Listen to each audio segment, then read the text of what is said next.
And we are back. It's your boy B.O.B. And your boy J Money back again. Back one time.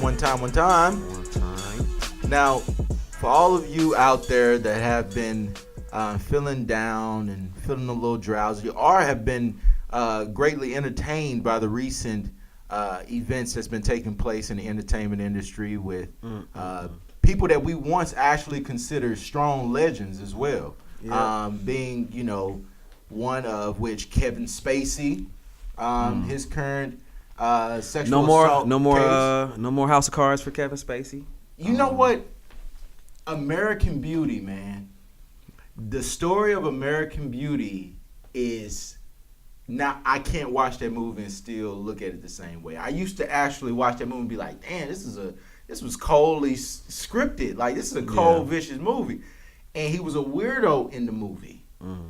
And to find out he's been a weirdo in a lot of movies, actually. If you kind of peep, even House of Cards is a little questionable. But I mean, we love the characters and we love these individuals as entertainers. But you can't forget what they are doing in their real lives, personal lives. So that's what a big majority, I think, of what today's show is going to be about. But one thing that you see that is kind of like the relativeness of each of these individuals is that they're inserting their strange fetishes into their art. I mean, from the characters they're portraying, the imagery, what they represent, as far as what we receive as their art, they're showing and revealing themselves. So really, they're showing like who they really are through their characters, but we just choosing No, we choosing to finally punish them when we want to. But you have to ask yourself too. There's directors, there's A&Rs, there's these people that are around them that know that they're inserting their fetishes into their artwork. And should these people be held just as accountable for knowing it, right? Because if you do a crime, if I do a crime, or you do a crime, and I'm with you, I am guilty by being an accessory to your crime, right? By being in there. I think that the people that are most accountable are their personal team. Not necessarily like a director or even a producer of some of these, whether it's, if it's a film or a TV show, like, right. I mean, they might not necessarily know what these people are like in their personal lives, but the handlers, the people, their assistants, those are the ones that really know who these people really are and enable them to kind of be that way.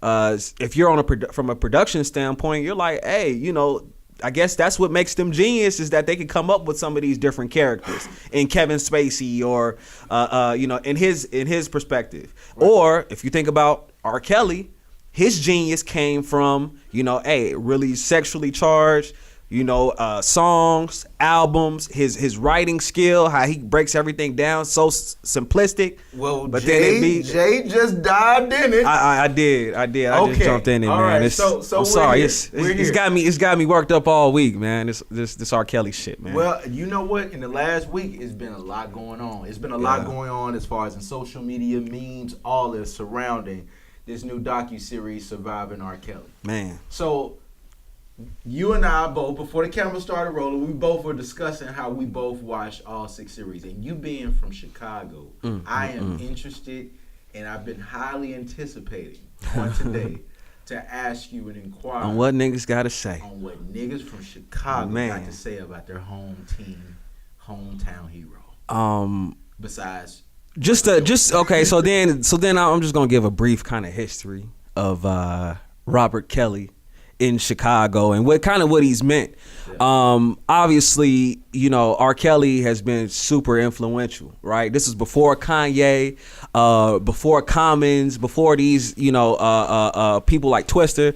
Like, R. Kelly was it. Like, he basically was Chicago. And as far as being on a commercial level, yeah. And his stardom, from him doing the soundtrack of a Space Jam and things like that, put him in a whole nother stratosphere. Oh, and to be honest, I mean, like, you know, we would hear, you know, kind of some of these things, some of these accusations. Right. Me being a younger, you know, at that time, you know, maybe like 10 through, you know, 16, 17, it's like you hear certain things, but you don't know what to process as being like what's real, what's kind of made up, you know. All we know is like we like R. Kelly as an artist. He represents the Chi. That's just what it is. Right. So a lot of that other noise we would block out. I remember when I was in high school, freshman, we hear about girls like going to parties and things like that, and R. Kelly pulling up, you know, and trying to talk to certain individuals, you know, during these parties. And me being a young, like, we're like, oh, okay, yeah, right. R. Kelly didn't try to talk to y'all, or, you know, whatever it is, just kind of discounting or discrediting some of the things that they were letting us know. And that was our fault, right? We were young. We didn't know all those things that were kind of transpiring. We didn't know what was real. We knew the artist. We know we liked his music. You know, steady comes with hits. He's been one of the individuals that could reinvent himself no matter what the era is, you know? He started off being kind of the... And we didn't know why. And you know what? We know why now. Yeah, because he was living a whole double, triple life. Like what these artists try to do is attach themselves to young, youthful people so that they can know what's going on and what's happening, right? You hear all of these aged artists say, well, you know, I run with the young people sometimes. I be in the atmosphere of them so I can feel their energy, so I can get that energy, right? Mm-hmm. He was doing beyond that. Intent. I think that what R. Kelly has done over the years is he's a master manipulator, right? Yeah. So he knows how to kind of seek out these young, impressionable girls, right? Whether they're on trying to find a fast path to stardom, right, or if they're trying to just liking to be around a celebrity. You know, right. We know that girls, when we were in high school, we were freshmen and we tried to talk to, you know, girls. They weren't trying to give us necessarily the time of day. They used to like older guys. Mm-hmm. Now, older guys shouldn't have been outside of high school. You know, it's one thing if you're a freshman and you're dating like a junior or a senior. You know what I'm saying? But if you're dating a full-ass, grown-ass man who's in his late 30s and you're a freshman, that's a problem. Yeah, that's something that should be addressed. But you know what the sad thing is that, you know, growing up, it's fucked up because, you know, growing up in urban communities, you have these young girls who are literally in relationships with 24, 25-year-old drug dealers in the neighborhood. You know what I'm saying? Guys that probably graduated years ago from that same high school. Right. But grew up in the community. That ain't right either. None of that is right. Yeah. You know? So I think, honestly, R. Kelly throw his ass in prison, but I think the whole entire culture of that comfortability, because we don't value African American issues and cultural things that happen in our like neighborhoods and urban communities as much until a celebrity has something. Like this is something that goes on constantly in black families as far as, you know, predatory behavior, you know, from the older male to the young female. And it happens or older female to, you know, it happens both ways. And I think that's what kind of with the beginning of the documentary or docu-series, that's what the brother was talking about. His younger brother was saying that him and, you know, R. Kelly were touched by an individual. Mm-hmm. Come to find out, they didn't say who that individual was in the series, but afterwards he did a interview with a local radio station, I believe in Chicago, probably GCI or something like that. And he was saying that that was their older sister that had done that to them when they were a young age. And for him, he said that he was 6, you know? So I think that's behavior that is, like you said, that happens a lot more than people actually talk about, whether because it's embarrassing to the family, whatever those things might be. They don't want to talk about it. Mm-hmm. And, you know, maybe too, if you feel like a man, you feel like something has been taken away from you, you know? So you kind of lose your you lose your machismo almost. You almost lose your whole identity as a man if you were to speak about something like that. Yeah. So it really will take you to a vulnerable place, right? I think also, the over masculinity expectations of the African American man too. Mm-hmm. So you have a brother that's being interviewed on a nationally televised.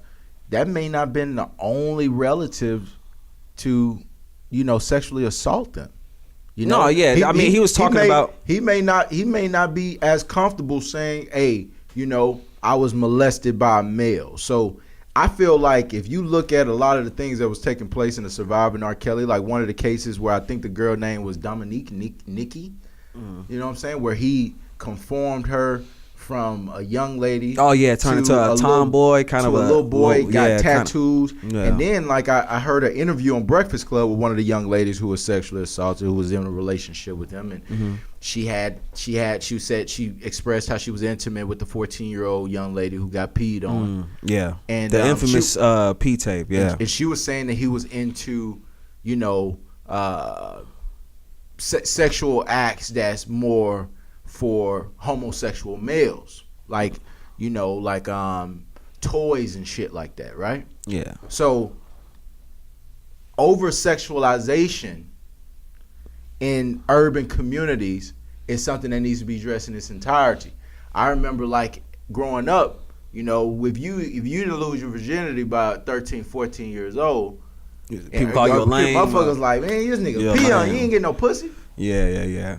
And you got and when you think about that, it's a young lady or somebody that's giving that up. So it's the over sexualization that's going on in the community, and it's an issue of kids needing to have content and certain content not to be able to be received by the youthful minds. So he called himself the Pied Piper. And he should have been major red flags all over that. Correct, because he's presenting his music. What he's saying is he wants to present music to attract kids, to attract the youth. Mm-hmm. So I think parental guidance in regards to content and what kids receive needs to be filtered. See, but that's what I kind of disagree with you as part as, I don't think that the general public, people that were listening to it, thought that he was targeting little kids. Because of so much of the sexually driven content. It's not that he necessarily was talking about little kids, like blatantly. But I know that my older aunts, my older cousins, they were huge or have been huge R. Kelly fans because you thinking that they're talking to them. When really he's talking to or proving that in his real life, he's talking to underage individuals. And I think that that's where people were really, really just kind of just taken aback. Yeah. Now, the evidence has been there. He's been doing this for years. Right. The Aaliyah situation shouldn't have been swept under the rug, right? The Aaliyah thing, I feel like that came and went so fast, and that he was able to kind of maneuver, just be like, hey, we're gonna let that slide. Because why did they allow for a grown man at 31 years old to write "Age ain't nothing but a number"? Because he had a rising career. He had some hits under his belt at that point. Aaliyah was looked at as kind of wise beyond her years, kind of like the next thing up. So they kind of just let that stuff just kind of go. And like they talked about in the documentary, like this is not the first time that a performer who was, obviously a grown ass man, whether it be Elvis Presley or some of these other individuals that take advantage of younger people because of their status. And they're enamored by that. I think these kids' parents need to be held accountable. Like for them to be able to say, oh yeah, Aaliyah was wise above her years. Okay. What young ladies at 16? Now I'm not talking about intellect. I understand that it's some young people, male and female, that are advanced intellectually. Right. But for them to declare her as wise above her years in an entertainment industry that is known for exploiting black people for whatever their arts are, you can kind of say that she was already being over sexualized, because for her to be with a gym bra on and that to be like her get up, for a young lady to have a gym bra everywhere you go. Yeah, I mean, she had to have a 90s. whole, but she had a whole like kind of again like that sexy tomboy swag, right? So that, and then so trust, I had cousins that were, you know, older female cousins that were like instantly like, oh yeah, that's hot. So I had cousins that started wearing like the Tommy, you know, maybe the sports bras with the overalls and the bandana. Like that was, I mean, because she set a trend at that point. It wasn't thought to be like, hey, it's not, that's not innocent anymore, or, you know, she's lost her innocence or anything like that. Now, if you really listen to the songs, like Age Ain't Nothing But a Number, and you really dive down deep into what she's talking about, basically she's talking about seducing an older gentleman, right?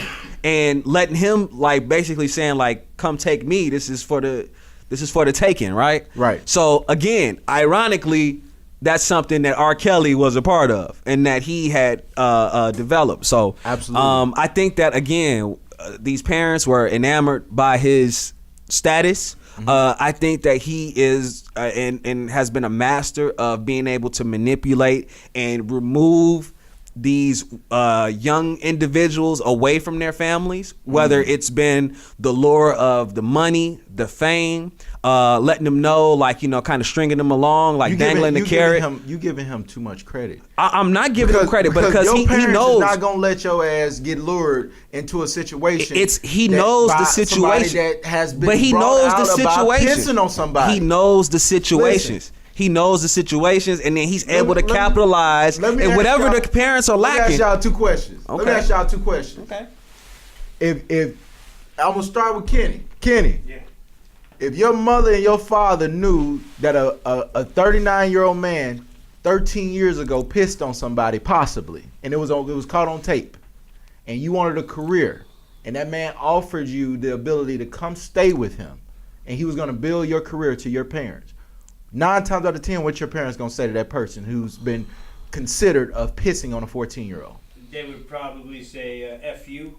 Okay. We can use Probably. that word. Can we use that word? Probably. Yeah, no, you can say Jeremy, fuck you. Jeremy, let me ask you. All right. If your parents knew that a 39-year-old man 13 years prior had possibly pissed on a 14-year-old and it was caught on tape, and he asked, let me build your child's career, what are your parents gonna tell you? It'll definitely be a veto. Like they'll shut that shit Because they're down. grown ass people. But you know what experience gives you? That's the knowledge and common sense. But that's the thing, though, is that they weren't acting on knowledge and common sense. And yeah, should they be held accountable to a certain extent? They should be pissed off. The parents should be pissed off. But in fairness to them as well, right? In fairness to the parents, this was something that it was in regards to the sex tape or the P tape.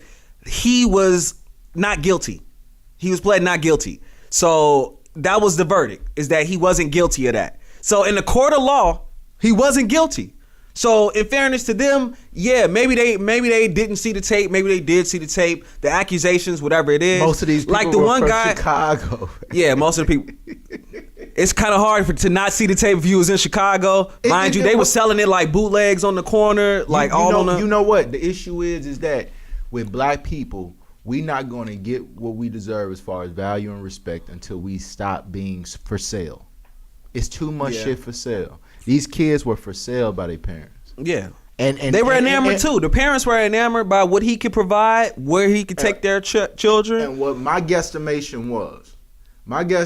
out of all this is that R.Kelly started off compensating the parents. And then once he got what he wanted, the bread was cut off.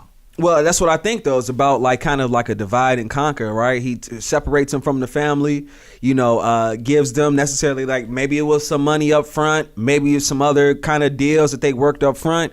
But basically, over time, they were separating he was separating the individual from the parents, from their real support system. So then that young, impressionable girl becomes so dependent on daddy. And he's so they call him daddy. And this nigga, that nigga is sick for that. And he says that a lot in his songs. If you don't go out and stream R. Kelly, by the way. That's another thing.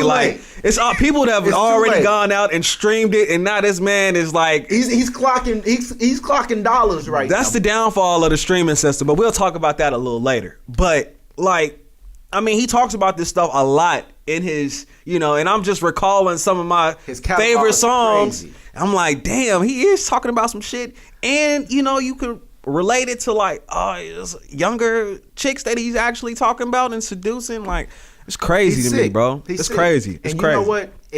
You know, a lot of times we idolize these people, and I'm not saying we like as myself, but oftentimes people idolize people, and then when these type of issues come up and arise, they're surprised to find out that their favorite people are sick, just like the average person walking down the street. You know, That's why I'm saying, like, I think that we put celebrities way too high on a pedestal. Michael Jackson, 'Cause- for one thing, Michael Jackson, for his ass to be 51 talking about I climb trees. I'm sorry, bro.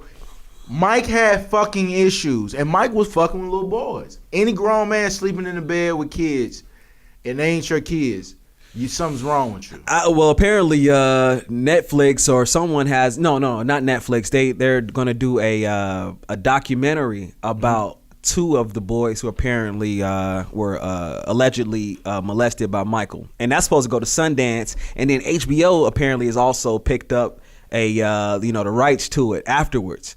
So I think that we're gonna see kind of like a lot of things just start to kind of come to the forefront again. The dark side. You know, I don't know, the Michael Jackson, again, that's one individual that we are so like enamored by, like the king. Mike He's the king of pop. said pull the plug before you can find out some dirt while I'm still here. Yeah, I mean, he had to fight a lot of, I mean, that was what the majority of the last, you know, maybe like 20 years of his career.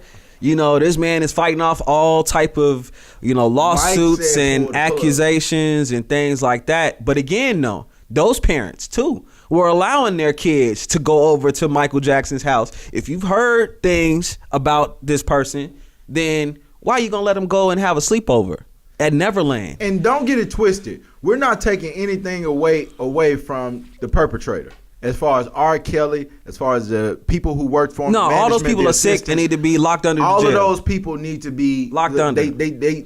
Justice needs to be brought to these people as well. We're not taking anything away from it. We're just talking about the family members and the protection barrier that these kids should be able to have. You know, it should be a process before you just give your kid away. Despite them being freshmen in college, it was multiple stories on Surviving R. Kelly where these kids, he would wait until they're 18 or some shit. You know because after he was kind of in it for a while, and then you would have thought that maybe he would have learned his lesson after the whole, you know, sex tape fiasco, and then of course he was not guilty.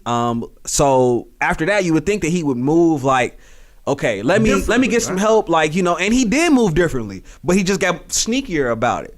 He would wait, like you said, until they would, you know, he would kind of plant the seed before they got of age. Yeah. And then literally when they hit that age, then their parents didn't hear from him anymore. Because now he was completely in their heads, and they, as I guess young women at this point, are able to kind of make their own kind of decisions, and they left their parents exactly what he wanted them to do, and then now it became, you know, that he is the answer to, you know, whether they're, you know, he's their new daddy. Apparently, he was also transmitting genital herpes to these young ladies. Yeah, and that's a whole nother thing that I was like completely like just shocked about, like, and things like that. Crazy. That's so. But that's it took that one young lady to kind of put him on blast, because she was kind of strong-willed about it. She still was kind of a groupie. Don't get it twisted, you know. Admittedly so.